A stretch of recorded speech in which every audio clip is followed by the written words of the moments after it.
o que ele acha aí do futuro de Paulo Guedes, que é a única coisa que sabe fazer, pelo visto, é, de uma forma ou de outra, dizer que amanhã nós vamos resolver. Enquanto isso, ele vende o que dá, passa, nos cobra o que pode, inclusive os processos no Brasil, que já não são mais licitatórios, são ilicitatórios.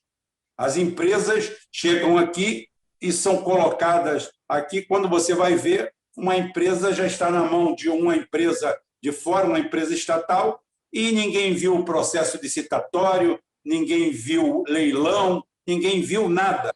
Você só recebe a notícia que aquela empresa já está na mão de outra. Rubem, dá um panorama econômico aí do que a gente pode esperar de pior, se existe algo pior do que já existe aqui nessa política econômica, né, do Paulo Guedes. Vamos esquecer um pouco do Bolsonaro, vamos falar do Paulo Guedes, porque o Bolsonaro é presidente. Como você mesmo falou, ele se propôs a uma coisa, não fez nenhuma coisa nem outra, né? Então, se mostra fraco muitas vezes, talvez sem a real dimensão do cargo que ocupa. Mas, em momento algum, eu vou chamá-lo de genocida, que o genocídio está acontecendo no mundo inteiro. E quem está chamando ele de genocida tem um inteirinho aí que deve ser lembrado, que em momento algum eles falam na parte econômica, como nós estamos falando aqui. Eles simplesmente falam disso, porque é talvez a forma mais rápida de chegar ao governo. Não, eu acho que aquele negócio, pior sempre dá para esperar, porque algumas coisas sempre dá para piorar, mas eu acho bem complicado de se piorar o que está. Na minha opinião, esse fim de governo Bolsonaro e Paulo Guedes vai ser levado a banho-maria. Eu acho que ele perdeu muito da credibilidade que ele tinha no mercado com investidores e tal. Eu noto isso porque eu sigo uma gama de pessoas que estão no mercado e que boa parte delas já não tem a confiança mais no Paulo Guedes. Então, quer dizer, não acredito que saiam as principais privatizações que ele prometeu. Achando certo ou errado, ele prometeu, mas eu acho que não sai. Vai sair uma vendinha de uma estatalzinha aqui, outra ali. Vai ser venda de sala comercial quase. Estatal de sala comercial quase. As grandes não vão sair porque não tem mais capital político o governo, porque isso envolve o lado político, isso envolve a aprovação do lado político, e isso eu vejo que não há mais capital político para fazer esse tipo de reforma, até porque a gente já está caminhando quase que para metade do terceiro ano de mandato e a gente está indo para o final do governo. Eu acho que ele fica até o final, porque é uma base sólida do governo, foi um cara que foi eleito, foi o primeiro-ministro confirmado pelo Bolsonaro, então, quer dizer, se acabar se o Paulo Guedes cair fora, acaba o sentido de ter existido talvez o próprio governo Bolsonaro da maneira como ele foi eleito. Então, eu acho difícil que ele saia, mas ao mesmo tempo não vejo grandes futuros. Eu acho que vai ficar nesse banho-maria mesmo, em algum encaminhamento de talvez privatização da Eletrobras, tal, que parece que é o que estão tentando encaminhar aí, dos Correios, mas nem isso sai, nem a tal da Empresa Brasil de Comunicação sai privatização e fechamento disso, que o Bolsonaro prometeu isso e aquilo, falou que era empresa de não sei o quê, que era empresa que não fazia nada, a Empresa Brasil de Comunicação. Aí foi lá, a TV Brasil simplesmente, ano passado, comprou jogo de seleção brasileira para transmitir, para ficar mandando mensagem, abraço ao nosso presidente, para ficar passando comercial de obra do governo federal, como é típica TV estatal venezuelana. Quer dizer, o Bolsonaro ele se elegeu dizendo ali que não ia transformar o Brasil na Venezuela e cada dia mais parece que ele se inspira ainda mais do Nicolás Maduro. Parece que no Nicolás Maduro, no Hugo Chávez, parece que cada dia mais ele quer caminhar para esse caminho. É surpreendente como é que um cara diz um discurso uma coisa e, na verdade, faz outra. É algo simplesmente impressionante, algo simplesmente que impressiona mesmo essa capacidade de você falar algo e não agir contra. Você vende que você está agindo contra a venezuelização do Brasil, mas você está fazendo mais por isso do que talvez seus próprios opositores. Tem algo que é simplesmente impressionante, que se fala dos liberais, não sei o que e tal, só que cada dia mais eu estou vendo a classe de liberais caminhando talvez para o próprio Lula, porque é mais fácil para esses caras terem no governo Lula espaço do que no próprio governo Bolsonaro. O Bolsonaro é um cara que ele se vendeu, se alegou que era de uma ideologia liberal, mas que nunca foi. O Bolsonaro começou a carreira política sendo sindicalista militar. Então, quer dizer, não tem nem nada disso. O Bolsonaro simplesmente é um cara que não dá para definir. Ele não é nem uma ideologia nem outra. Ele simplesmente se joga para um lado, porque acabou que achou um espaço vazio que havia ali para ser eleito, prometendo um discurso disso, daquilo, juntamente com o Paulo Guedes, e o Paulo Guedes não consegue fazer nada, porque o próprio Bolsonaro boicota o que ele quer fazer e usou o capital político em outros fatores. Então, acredito que caminha cada vez mais para o fim, vai acabar no fim mesmo do mandato. Acho que não acredito na possibilidade de reeleição, embora eu acho que vai haver jogo, mas eu não acredito na reeleição. Eu sou bem cético quanto a essa reeleição, porque eu acho que já há um desgaste muito grande com a volta do Lula ao jogo político. Eu acho que ficou mais difícil ainda para o Bolsonaro, mas eu acho que é isso. A gente vai aguentar mais 1 ano e meio nisso aí, né? Se o amanhã resolve,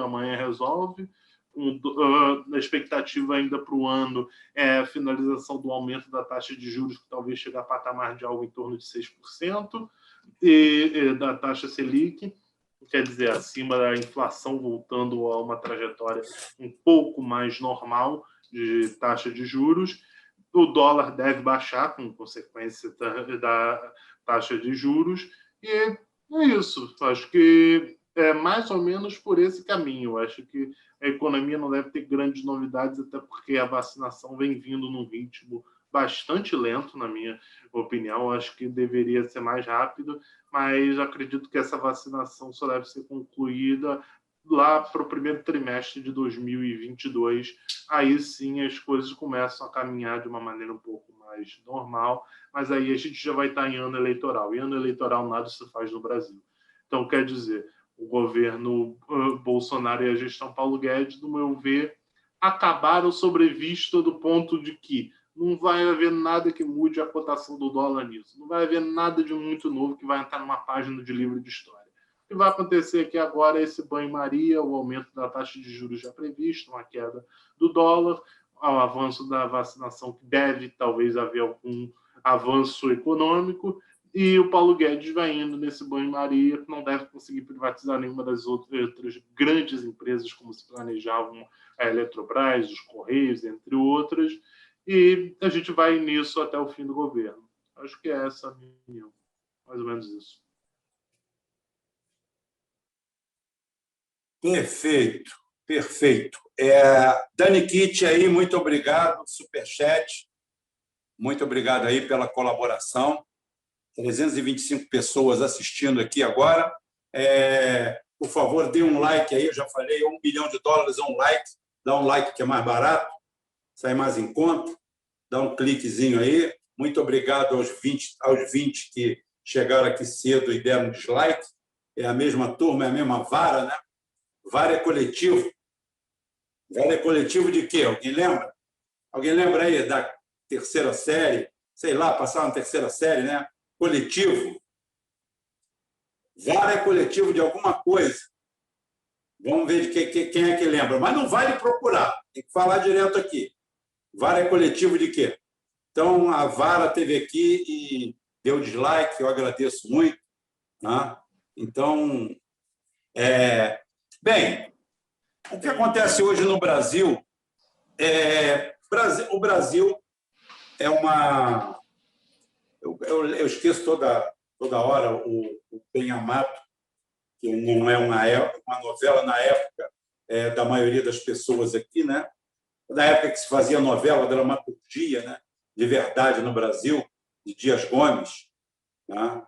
E essa novela era uma síntese de um político do Nordeste na época, que era o Paulo Gracindo, e o Lima Duarte, que ainda está vivo aí. O Lima Duarte era o seu antagônico, o Zeca Diabo, e aquilo lembrava e lembra cada vez mais o Brasil. O Brasil cada vez mais se torna uma caricatura de si mesmo. Seus políticos, todos eles obedecem a deuses do exterior. Eu sempre parafraseio aqui e coloco o que foi o século da vergonha. Eu tenho que usar um parâmetro, porque o parâmetro que se usa é a história. Só a história consegue explicar a rota dos países. Os países só se conseguem explicar exatamente pela sua história. É a motivação história que dá conotação a tudo. Os ciclos se repetem. Os ciclos se repetem. E no Brasil, tudo se repete de uma forma assim trágica. Hoje, nós temos uma disputa política, politiqueira, da pior espécie. Por quê? Porque nós estamos de frente a uma pandemia. Uma pandemia que, se o resultado não for um morticínio, apesar da baixíssima letalidade da doença, mas, como disse o próprio Vitor, eu ia falar Rubem, mas os 2 filhos são meus, então é o seguinte, esqueci, foi o que falou o Vitor, dizendo que a letalidade é baixa até quando não é um de nós. 2% é uma letalidade muito baixa, é um bom número, como diriam os pinguins de Madagascar. Esse é um bom número, enquanto não é um parente da gente, enquanto não é um dos nossos, não é um dos amigos, alguém que a gente vai prantear e chorar na sepultura. Não? Então, o número é baixo, mas não é. O número é alto quando dói na gente. O problema todo é que essa pandemia está sendo usada como pano de fundo para uma política de péssima qualidade, num momento em que o Brasil deveria passar por uma trégua. O ano de 2021 deveria ser um ano de trégua, e não de acusação baixa, e não de idiotice de lado a lado. Bolsonaro, por um lado, recebe como pagamento uma moeda muitas vezes usada por ele. Mas é o que eu falo. Que moral, que suporte você tem para cobrar ética de alguém se você não a pratica? Isso que eu estou falando não é ser banana, não é ser frouxo, não é ser nada. Isso você mostra quando você tem o poder na mão.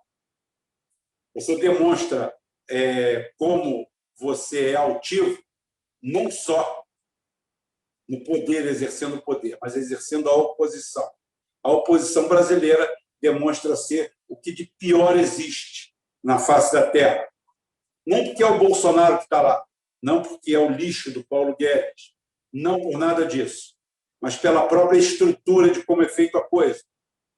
Você querer transformar esse morticínio brasileiro aí, contestado por uns, alguns outros duvidam, não vou entrar nesse pormenor, da mortalidade, e colocar tudo na conta do Bolsonaro, como se fosse única e exclusiva culpa dele. E assim querer levá-lo a cortes internacionais, chamar presidentes de